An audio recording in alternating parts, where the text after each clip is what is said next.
經引導。羅伯特·路易斯·史蒂文森。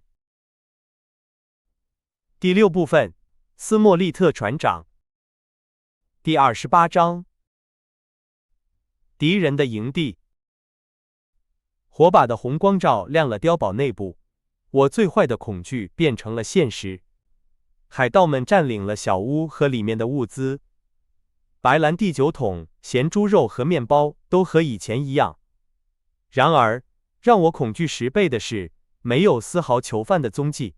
我不禁想到他們可能都已遇難，想到自己沒能和他們一起犧牲，心中充滿了痛苦。總共有6個海盜，沒有更多活着的了，其中5個站着，臉紅紅的，身體浮腫，顯然是在醉酒初醒時被突然叫醒的。第6個只是半坐起來，用胳膊肘撐着身體，他臉色蒼白得像死人一樣，頭上纏着血跡斑斑的繃帶，表明他不久前受了傷，而且包紮的時間更短。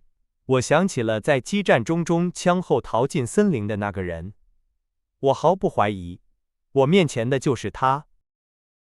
那隻鳥仍然棲息在長約翰·希爾弗的肩膀上，梳理着羽毛。他本人看起來比平時更蒼白，表情也比我習慣看到的更嚴厲。他仍然穿着那套他執行任務時穿的優質的料衣服，但現在已經破舊不堪，沾滿了泥土，被森林裡帶刺的灌木叢劃破了。原來是吉姆·霍金斯，他說：“真是天打雷劈！你是來拜訪我們的？”哎呀，你可真客氣。說着，他坐在白蘭地酒桶上，開始裝煙斗。把火融合給我，迪克，他說。然後，點燃煙斗後，又補充道：“好了，孩子，把火把放到柴堆上。至於你們先生們，可以坐下了，不必在吉姆·霍金斯面前站着。他會原諒你們的，毫無疑問。那麼，吉姆，他繼續說，把煙絲壓進煙斗碗裡，你是來看我的。你可真是給了老約翰一個驚喜。我第一次見到你的時候就看出你很聰明，但這件事，我可沒想到。你可以相信我。”可以想見，我沒有回答他說的任何話。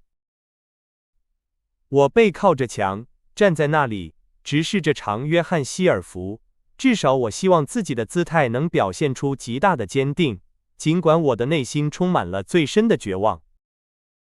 長約翰·希爾弗鎮定自若地吸了1、2口煙斗，然後又開口說話：“既然你在這裡，吉姆，我就告訴你我對你的看法。我一直很喜歡你，是的，因為你是個有活力的孩子，活脫脫就像我年輕時英俊瀟灑的樣子。我一直希望你能加入我們，分一杯羹，這樣你就能像個紳士一樣安享晚年。現在，孩子，你別無選擇了。斯莫利特船長是個出色的海員，我將來也會這麼說，但在紀律方面有些過於嚴厲。職責就是職責，他說的對，所以你別靠近船長。至於醫生，他已經完全站在你的對立面了，他管你叫忘恩負義的家伙。所以，總而言之，你現在的情況是，你回不到你的人那邊去了，因為他們不會接受你。而且，除非你一個人組成第3條船的船員，那也太孤獨了。否則你就得加入斯莫利特船長。到目前為止，一切都還好。我的朋友們看樣子還活着。雖然我有點相信長約翰·希爾弗說的是真的，也就是說，我的同伴們對我的擅自離開感到憤怒，但我聽到這些消息後，更多的是感到寬慰而不是悲傷。我沒說我們抓住了你，長約翰·希爾弗繼續說，雖然事實確實如此，你放心，我主張凡事商量着來，因為我從沒見過威嚇能有什麼好結果。如果你願意，吉姆，就加入我們；如果不願意，你也可以拒絕，自由選擇。伙計，如果哪個水手說得比我更清楚，就讓他見鬼去吧。那我必須回答嗎？我聲音顫抖地問。在整個談話過程中，我一直感到死亡的威脅，我的臉頰發燙，心臟在胸口痛苦地跳動着。孩子，長約翰·希爾弗說，沒人逼你，慢慢來，我們誰也不會催你。夥計，你看，有你陪伴，時間過得多愉快。那麼，我說，感覺稍微勇敢了一些。如果我必須選擇，我聲明我有權知道發生了什麼事。你們為什麼在這裡？我的朋友們在哪裡？發生了什麼事？其中一個海盜咕噥着重複道：啊，誰知道才算幸運。在我跟你說話之前，勞駕你閉上你的艙口，我的朋友。長約翰·希爾弗兇狠地對那個海盜厲聲說道。然後他又恢復了先前友好的語氣，開始回答我的問題。昨天早上，霍金斯先生，他說，在晨班看守的時候，利弗西醫生打着休戰旗來了。他對我說：“希爾弗船長，你輸了，船不見了。”好吧，我們可能一直在喝酒唱歌消磨時間，我不否認，至少我們誰也沒注意到。然後我們一看，發現那艘老船已經走了，真是天打雷劈！我這輩子從沒見過比我的手下更困惑的一群笨蛋。你可以相信我，如果我告訴你我是其中最困惑的一個。那麼，醫生對我說，我們做個交易。我們做了個交易，他和我，結果就是這樣。物資、白蘭地、碉堡，你費心砍好的木柴，以及，在某種程度上，整艘該死的船，從桅杆頂到龍骨。至於他們走了，我不知道他們在哪裡。他又平靜地吸着煙斗。為了讓你明白你沒有被包括在交易裡，他繼續說，這是最後說的話。你們有多少人？我問。4個，他回答說。4個，其中1個受了傷。至於那個男孩，我不知道他跑到哪裡去了。該死的，他對我說，我也不在乎。我們已經受夠他了。這就是他的原話。就這些嗎？我問。這是你應該聽到的全部，我的孩子。長約翰·希爾弗回答說。現在我必須選擇嗎？現在你必須選擇，你放心。長約翰·希爾弗說。好吧，我說，我還沒傻到不知道該怎麼做，讓最壞的情況發生吧。我不在乎。自從認識你以來，我已經見過太多人死了。但我有1、2件事要告訴你。我說，這時我已經完全激動起來了。第一件事是，你們有麻煩了，船沒了，財寶也沒了，你們的人也一樣，你們的整個計劃都泡湯了。如果你們想知道是誰幹的，那就是我。我們發現陸地的那天晚上，我就躲在蘋果桶裡，我聽到了你，約翰，還有你，迪克·約翰遜，還有漢茲，他現在在海底。不到1個小時，我就把你們說的每一個字都告訴了別人。至於那艘帆船，是我砍斷了錨索，是我殺死了你們留在船上的人，是我把它開到了你們誰也別想再見到的地方。所以，現在可以笑的是我。從這件事一開始，就是我占了上風。我怕你們就像怕一隻蒼蠅一樣，你們想殺就殺我，想留我一命也行。但我只告訴你們一件事，如果你們留我一命，過去的事就一筆勾銷。當你們因為海盜行為受審時，我會盡我所能救你們。你們自己選擇，再殺一個人對你們沒有任何好處，或者留我活口，你們就有一個證人，可以把你們從絞刑架上救下來。我停了下來，說實話，我喘不過氣來了。令我驚訝的是，他們沒有一個人動一下，相反，他們只是像綿羊一樣，呆呆地看着我。當他們繼續看着我的時候，我又開口了。現在，希爾弗先生，我說，我認為你是這裡所有人中最好的一個。如果事情變得更糟，我希望你能告訴醫生我的所作所為。我會記住的，長約翰·希爾弗說，他的語氣非常古怪，即使這關係到我的性命，我也說不清他是在嘲笑我的請求，還是被我的勇氣打動了。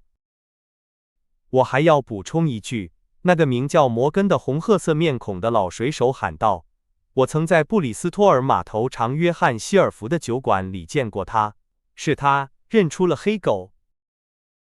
我還要再說一句，船上的廚師補充道，真是天打雷劈，就是這個男孩偽造了比利·彭斯的地圖，從頭到尾，我們都栽在了吉姆·霍金斯手裡。那就這樣吧，摩根喊道，咒罵了一句。他一躍而起，拔出刀子，動作敏捷得像個20歲的年輕人。住手！長約翰·希爾弗喊道，你是誰，湯姆·摩根？你以為你是船長嗎？我會讓你知道厲害！該死的！別想動手，否則你會落得和過去30年來許多人一樣的下場。有些被吊在分橫上，有些頭朝下掉進海裡餵魚。從來沒有人敢跟我作對，還能活着講述這件事。湯姆·摩根，你可以放心。摩根停了下來，但其他人中卻響起了一陣粗暴的低語聲。湯姆說得對，一個人說。我已經受夠了被人指使，另一個人補充道，如果我要聽你的，約翰·希爾弗，就讓我被絞死。你們當中有誰想跟我較量一下嗎？長約翰·希爾弗吼道，他向前傾着身子，沒有從酒桶上下來，右手仍然拿着點燃的煙斗。告訴我你們想要什麼？你們不是傻瓜，孩子們，誰找麻煩，誰就會得到教訓。難道我活了這麼多年，就是為了讓一個狗娘養的來擋我的路嗎？你們都知道該怎麼做，你們都自稱是冒險家。好吧，我準備好了。誰敢拿起馬刀，我就要看看他的膽量是什麼顏色。儘管我拄着拐杖，在我熄滅煙斗之前，沒有人動，沒有人說話。原來你們是這樣的人，是嗎？他補充說，又把煙斗放回嘴裡。好吧，你們是一群小丑，就是這樣。你們不擅長打鬥，先生，一點也不。也許你們能聽懂我們喬治國王的英語。那就聽我說，我是船長，因為我是被選出來的。我是你們的船長，因為我是所有人中最好的，因為我比你們領先一大截。你們不想像冒險家那樣戰鬥，那麼，見鬼，你們就得聽我的。當然要聽。我喜歡那個男孩，我從來沒見過比他更好的人。他比你們這裡任何2個人加起來都強。你們這些骯髒的老鼠，這就是我要告訴你們的。誰敢碰他一下，就等着倒霉吧。這就是我要告訴你們的，你們可以放心。在那之後，是一段很長的沉默。我靠牆站着，心臟在胸口砰砰直跳，像一台氣錘。儘管我開始看到一絲微弱的希望。長約翰·希爾弗靠在牆上，雙臂交叉，煙斗叼在嘴角，像在教堂裡一樣平靜。然而，他的目光卻偷偷地從一邊移到另一邊，用眼角餘光觀察着他那些不守紀律的部下。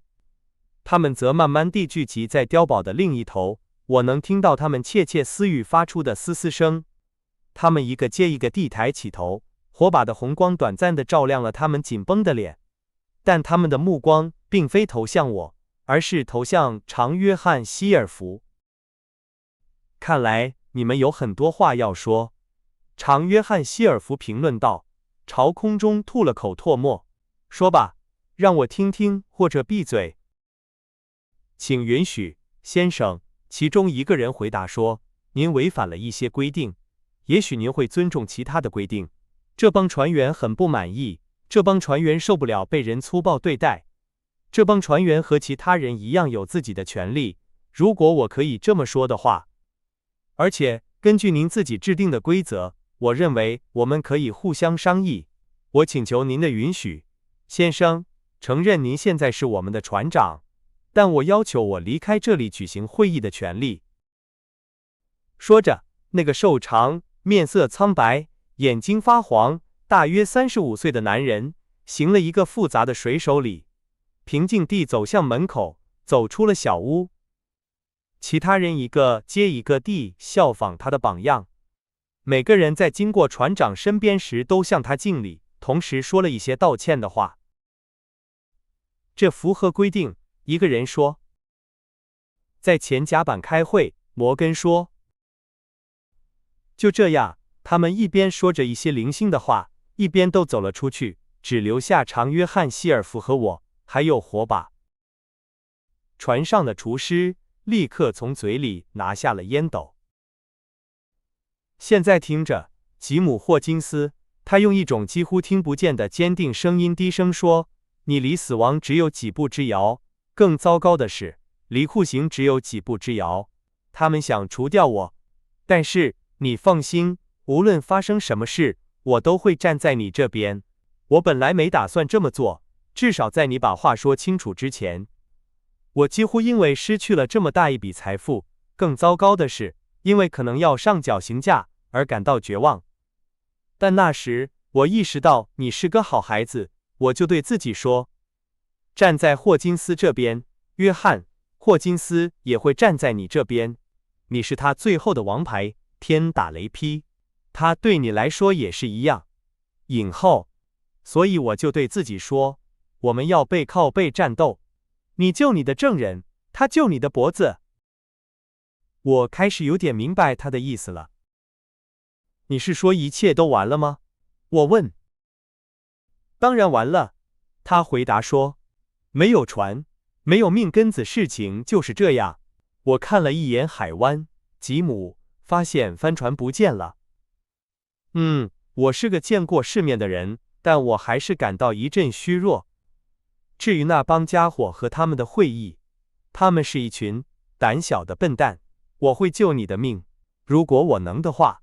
但是你看，吉姆，這是有來有往的事，你得把長約翰從秋千上救下來。我感到困惑，他所要求的事情似乎是不可能的。他，這個老海盜，從一開始就是頭目。我能做到的，我會做到的。我說。